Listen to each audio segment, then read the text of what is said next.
ரொம்ப டயர்டா இருக்கு. இயற்கையான டேட்ஸ், பாதாம், பிஸ்தா, கேஷு அண்ட் ஹனி கொண்டு தயாரிக்கப்பட்ட லயன் டேட் நட் பைட்ஸ். இனிமே கண்ணை மூடிட்டு கடலை எண்ணெய் வாங்கலாம். ஏன்னா மந்த்ரா கடலை எண்ணெய் இதயத்தின் தயாரிப்பு. வறுக்க, பொரிக்க, ஏன் எல்லா சமையலுக்கும் மந்த்ரா தான். மந்த்ரா கடலை எண்ணெய், அபார ருசி, ஆரோக்கியமான உடல் நலம். மத்திய பிரதேச மாநிலம் ஜபல்பூரில் சிகோராவில் உள்ள துர்கை அம்மன் கோவிலில் நேற்று மாலை வழக்கம் போல் வழிபாடு நடந்தது. ரம்ஜான் மாதம் துவங்கியுள்ளதை அடுத்து அதே பகுதியில் உள்ள மசூதியிலும் அதே நேரம் தொழுகை நடைபெற்றது. அப்போது துர்கை அம்மன் கோவிலை நோக்கி மர்ம நபர்கள் சிலர் கல்வீசி தாக்குதல் நடத்தியதாக கூறப்படுகிறது.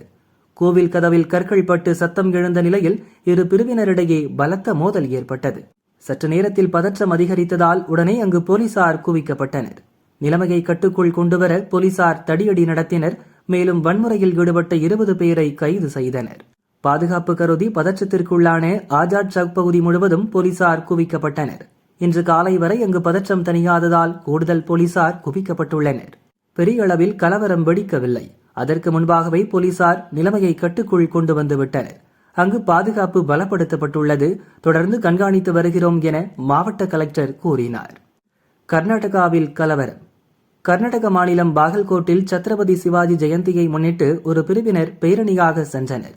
போலீஸ் பாதுகாப்புடன் நடந்த அந்த பேரணி அங்குள்ள மசூதியை கடந்தபோது மர்ம நபர்கள் சிலர் பேரணி சென்றவர்கள் மீது கற்களை வீசி தாக்கினர். அதில் ஒரு கல் போலீஸ் எஸ்பி கோயல் தலையை பதம் பார்த்தது. அவரது தலையில் பலத்த காயம் ஏற்பட்டு ரத்தம் வழிந்தது.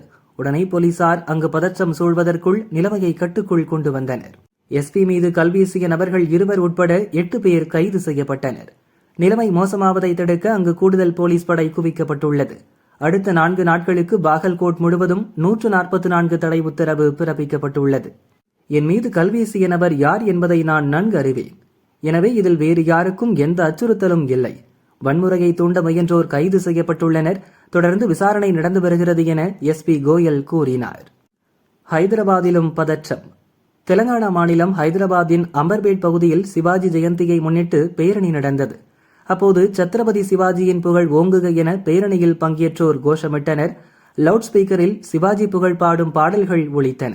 முஸ்லிம் மக்கள் அதிகம் வசிக்கும் பகுதியில் பேரணி நுழைந்த போது அங்கிருந்த சிலர் லவுட் ஸ்பீக்கர் ஒலிக்க ஆட்சேபனை தெரிவித்தனர். சிவாஜியின் புகழ் பாடும் கோஷத்திற்கு எதிர்ப்பு தெரிவித்தனர். இதனால் இரு தரப்பினரிடையே வாக்குவாதம் ஏற்பட்டது. பதற்றம் அதிகரித்ததால் உடனே அங்கு போலீஸ் படை குவிக்கப்பட்டது. தக்க சமயத்தில் போலீஸ் படை களம் இறங்கியதால் கலவரம் ஏற்படுவது தடுத்து நிறுத்தப்பட்டது.